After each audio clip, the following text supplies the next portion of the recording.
안녕하세요. 대업지 조선부터 방산 또 에너지 관련된 업종을 담당하는 멘토 황대근입니다. 오늘은 삼성중공업 함께 살펴보도록 하겠습니다. 최근에 주가 흐름세가 그렇게 좋지는 못한 모습을 보여주고 있습니다. 특히 수급적인 측면을 보더라도 연기금에서 4거래일가량 매도세를 보여주고 있는 그런 상황이기 때문에 주가 역시 현재 하방 모멘텀을 받고 있는 상태다. 자, 이렇게 볼 수 있습니다.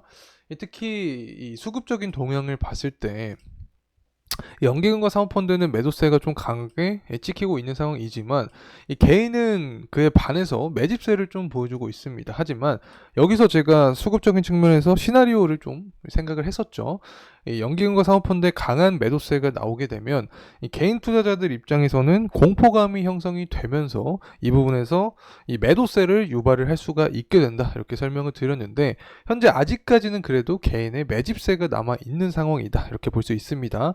하지만 좀 긍정적으로 볼 수 있는 부분이 바로 물량인데 4월 29일 날과 4월 30일 날 물량을 좀 비교를 해보면 한 2배가량 적어진 모습입니다. 그리고 또 5월 2일과 5월 3일의 물량을 보더라도 2배가량 더 적은 모습을 보여주고 있는 그런 상황이기 때문에 현재 이 개인 역시 연기금과 사모펀드의 매도세에 의해서 공포감이 좀 형성이 되면서 물량 자체가 줄어든 모습이다. 자, 이렇게 표현할 수 있습니다. 자, 그렇다면 언제 이 연기금과 사모펀드가 매집세를 보여주면서 주가 상승을 견인할 수 있을지 금일 영상을 통해서 말씀드릴 예정에 있으니까 구독과 좋아요 꼭 부탁드리고 금일 영상도 끝까지 시청해 주시면 감사하겠습니다. 자, 우선은 이 자금 이탈이 계속해서 나오는 이유에 대해서 좀 빠르게 설명을 좀 드리도록 하겠습니다. 그리고 리스크가 이렇게 부각이 되면 업황 자체는 좋을 수밖에 없습니다. 하지만 이런 상황에서도 이 삼성중공업 실적은 또 좋은 모습을 보여주고 있기 때문에 앞으로 방향성의 측면에서 봤을 때 긍정적인 상황들이 더 많이 놓여 있는 구간이다. 이렇게 볼 수 있습니다. 그래서 현재 사실 실적과 업황을 봤을 때는 주가 역시 더 강한 상승 모멘텀을 받아야 되는데 막혀 있는 구간이다라고도 표현할 수 있을 만큼 좀 현재 구간에서 지지부진한 모습을 보여주고 있다라고도 표현할 수 있습니다. 하지만 이런 부분이 장기화되면 될수록 이 상승 모멘텀은 더 강하게 나올 수 있게 되기 때문에 앞으로 추가적인 이 주가 상승 모멘텀과 그 방향성에 대해서 전반적으로 말씀드리는 시간 갖도록 하겠습니다. 구독과 좋아요 한 번씩 부탁드리고 금일 영상도 끝까지 시청해 주시면 감사하겠습니다. 자, 우선은 유가적인 측면을 봐야 됩니다. 계속되는 자금 이탈이 나오는 이유가 바로 유가인데 현재 유가의 동향을 봤을 때 지지부진한 모습을 보여주고 있습니다. 한 79달러 정도의 수준을 보여주고 있는데 뭐 다양한 요인이 작용을 하겠지만 가장 큰 원인 자체가 미국의 원유 재고입니다. 원유 재고가 증가를 해주면서 공급이 늘어났죠. 이 공급이 늘어나면서 유가의 하방 모멘텀을 작용했다. 사실 유가와 삼성중공업의 주가 사이의 이 관계에 대해서는 제가 조금 이따가 조금 디테일하게 말씀을 드릴 예정에 있지만 유가가 하락하면 삼성중공업 주가도 하락하는 경향이 있다. 상승하면 상승하는 경향이 있다. 자, 이렇게만 간단하게 말씀을 드립니다.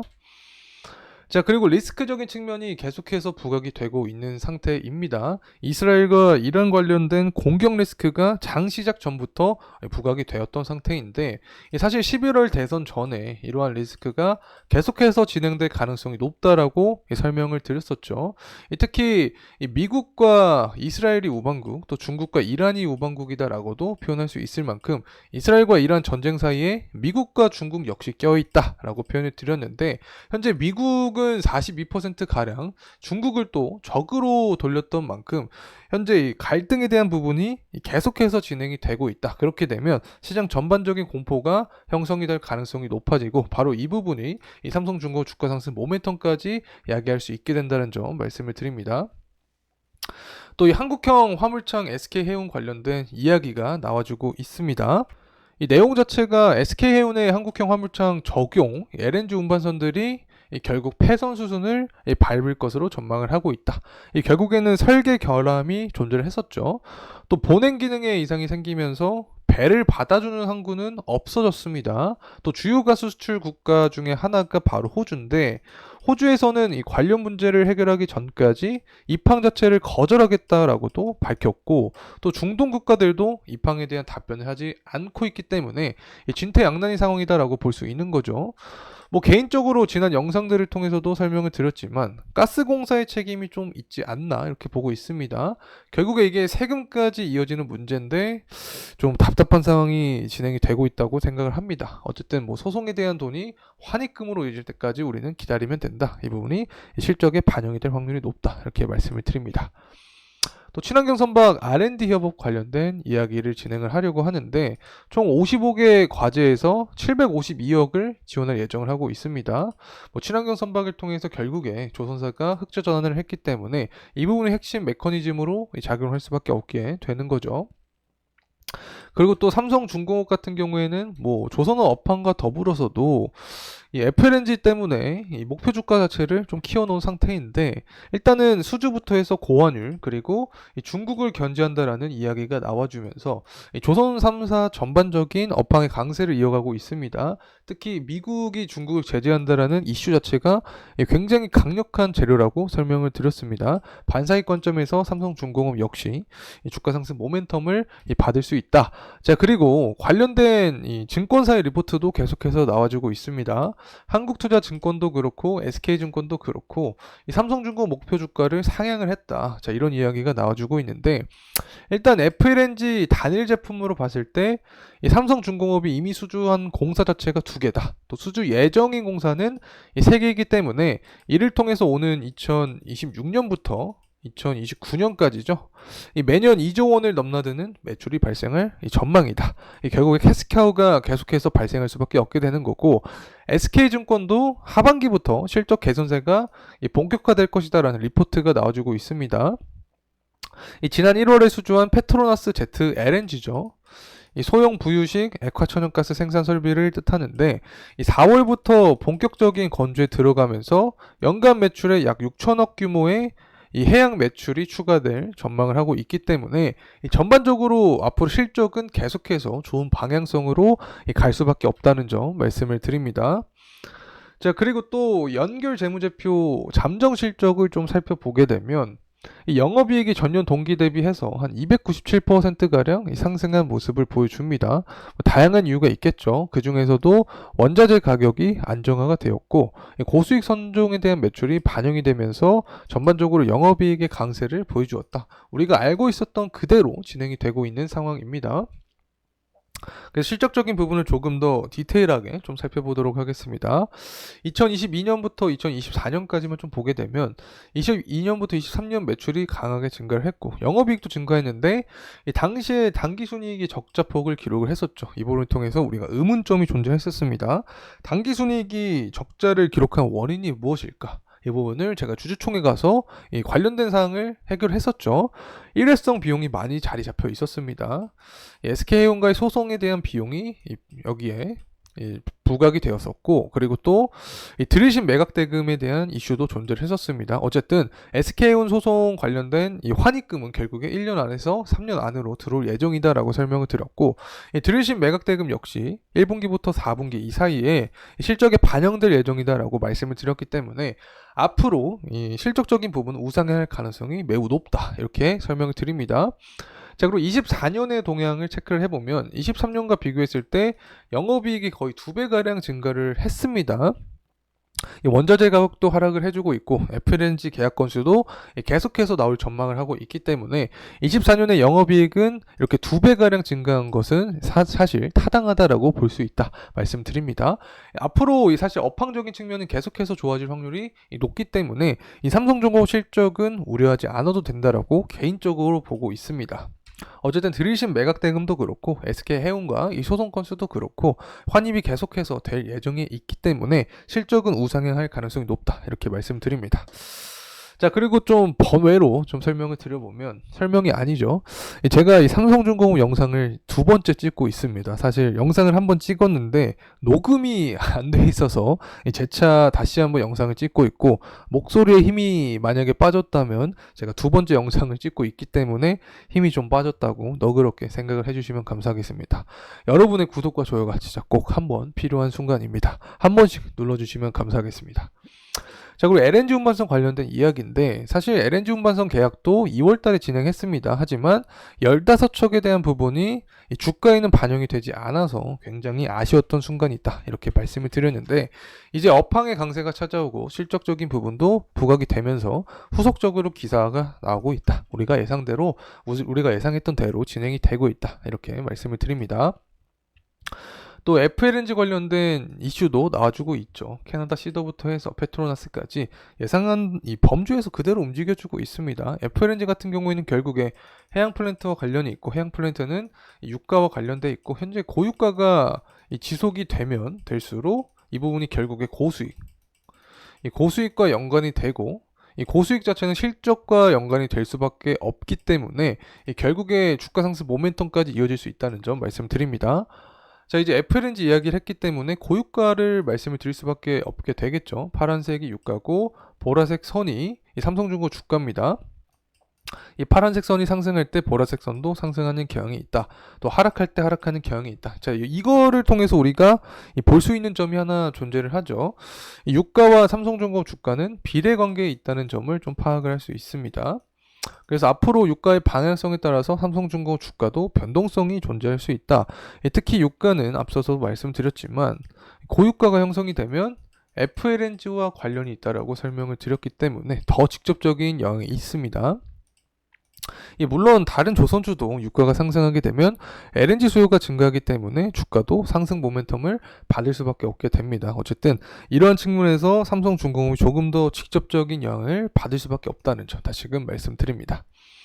자, 그리고 전쟁에 대한 리스크가 계속해서 부각이 되면 될수록 당연히 유가는 상승할 수밖에 없게 됩니다. 공급적인 측면에서 차질이 생길 수밖에 없게 되는 거고 이란 주변에 이라크와 쿠웨이트가 존재를 하죠. 그래서 산유국에 이상이 생기게 되면 당연히 공급 차질이 생기면서 유가 상승 이 부분이 삼성중공업 주가 상승 모멘텀까지 야기할 수밖에 없게 된다라고 말씀드립니다. 자, 이제 수요적인 측면 함께 살펴보도록 하겠습니다. 제조업 지표가 잘 나와주고 있습니다. 그리고 기업 경기 실사 지수도 좋은 모습을 보여주고 있기 때문에 앞으로 유가는 상방에 대한 모멘텀이 더 강하게 존재할 확률이 높아진다. 이렇게 설명을 드릴 수 있고 또 환율적인 측면도 좋은 모습을 보여주고 있습니다. 현재 1360원대 가격대를 형성을 해 주었는데 당시 2022년 정도의 정고점 구간이 한 1440원 정도로 기억을 하고 있습니다. 이때 당시 인플레이션이 높아지면서 이 금리를 높일 수밖에 없게 되면서 환율이 상승한 건데 현재 시장 자체는 리스크적인 측면이 조금 부각이 되면서 안전 자산에 대한 수요가 증가를 했습니다. 그렇기 때문에 이 달러가 증가를 하고 있다. 이렇게 볼 수 있는 거죠. 이 달러가 증가하게 되면 국내 증시 같은 경우에는 사실 자금이 이탈할 수 있게 됩니다. 그래서 하방 모멘텀을 받을 수밖에 없게 되는 건데 이 조선주, 특히 삼성중공 같은 경우에는 환율이 증가하면 좋을 수밖에 없게 되죠. 제가 환율 관점 설명을 드릴 때 이 댓글 같은 데 보게 되면 삼성중공업 환해지를 이미 했기 때문에 이 환율과 상관이 없다라는 이야기가 나옵니다. 종종. 하지만 저는 현재 수급적인 측면에서 설명을 드리고 있습니다. 이렇게 환율이 상승하게 되는 상황에서는 조선주로 수급이 쏠릴 수 있다. 그렇게 되면 삼성중공업 역시 주가 상승 모멘텀을 받을 수밖에 없게 되는 거죠. 어쨌든 소매 판매도 그렇고 CPI도 잘 나왔기 때문에 고금리에도 불구하고 경제가 잘 돌아간다. 금리 인하가 뒤로 밀린다. 이 부분이 공포감으로 형성되면서 안전자산 투자까지 유발이 될 수밖에 없다는 점 말씀드립니다. 자, 성과지수는 고공행진하고 있습니다. 우리가 예상한 대로 진행이 되고 있는 상황인데 이 선별수주가 가장 대표적인 요인으로 작용하겠고 또 친환경 기술력 때문에 이 부분이 당연히 고수익까지 연결이 되면서 성과지수가 상승을 하고 있는 거죠. 또 중고성과지수도 상승하는데 이 조선업 업황이 이 호재로 계속해서 작용이 될 때 이 선별 수주뿐만 아니라 이 신규 선박에 대한 토크가 찼습니다. 그렇기 때문에 이 중고 선박에 대한 수요가 증가하면서 중고 성과 지수도 상승을 하는 그런 상황이었다라고 말씀드립니다. 자, 이제 철강석 가격인데 간단하게만 말씀드리겠습니다. 철강석 가격이 하락하고 있는데 비용이 하락한다라고 생각하면 됩니다. 원재료가 하락을 하고 있기 때문에 비용이 하락하면 수익이 증가하면서 이 부분이 주가 상승 모멘텀으로 작용할 수 있다. 특히 철강석 가격은 호판 가격과 굉장히 민감한 관련성이 있고 호판 가격은 올 상반기에 또 협상을 하기 때문에 호판 가격을 하락한 채로 호판 가격을 인하한 채로 협상한다라는 이슈가 나와주면 주가 상승 모멘텀이 될 수 있겠죠. 특히 주주총회에서 제가 호판 가격 대를 8,800원에 협상할 가능성이 높다라고 이야기를 들었기 때문에 아마도 후판 가격 협상에서 긍정적인 이슈들이 나오지 않을까 보고 있습니다. 이 부분이 결국에 주가 상승 모멘텀까지 이어지는 거죠. 자, 이제 가격적인 측면 함께 살펴보도록 하겠습니다. 현재 우리가 생각했던 주요한 매물대 구간을 돌파를 해 주었습니다. 특히 전고점 구간도 돌파를 하고 이제는 이 지지에 대한 여부를 보여주고 있는 상황이기 때문에 한층 더 이 밸류적인 측면이 업되었다 이렇게도 표현할 수 있겠죠. 사실 삼성중공업 적정 주가에 대해서는 제가 산출을 해 드렸습니다. 현재 구간에서 비교를 했을 때 한 60% 이상 있는 구간에 존재를 한다라고 말씀을 드렸죠. 그래서 현재 구간보다도 또 60% 이상에 있는 구간이 적정 구간이다라고 설명을 드렸죠. 당시 2014년 영업이익 흑자 그리고 발행 주식수와 비교를 하면서 이 설명을 드렸었습니다. 그렇기 때문에 어쨌든 우리가 생각했던 구간보다 아직까지 아래인 상태이다 이렇게 설명을 드립니다. 그리고 또 월봉으로 조금 더 크게 보도록 하겠습니다. 이 삼성중공업 같은 경우 제가 지금 이렇게 그어놓은 이 박스권 구간을 돌파를 해주면 그 윗구간은 매물대가 없기 때문에 이 강한 상승 모멘텀을 더욱 탄력적으로 받을 수 있지 않을까 보고 있습니다. 그리고 이러한 주가 상승 모멘텀은 결국에 정치적인 측면과 관련이 있겠죠. 11월 대선 전에 7월 8일 전당대회가 존재를 하는데 이 전당대회 전에 전쟁 리스크를 부각시킬 확률이 높다라고 설명을 드렸습니다. 또 갈등이 되는 국가인 중국을 제재할 확률이 높다. 그렇게 되면 반사익 관점에서 삼성중공업 역시 이 주가 상승 모멘텀을 받을 수밖에 없게 되는 거고 또 후판 가격 협상에서 앞서서 철강석 가격을 좀 확인을 해봤습니다. 철강석 가격이 하락을 하고 있었기 때문에 이 부분에 있어서 후판 가격을 조금 더 유리하게 이끌어간다라는 기사가 나와주면 이 결국에 뭐 삼성중공업 주가도 이 상승 모멘텀을 받으면서 이 중요한 매물대 구간을 돌파해주는 것을 우리가 포인트로 살펴봐야 된다는 점 다시 한번 말씀드립니다.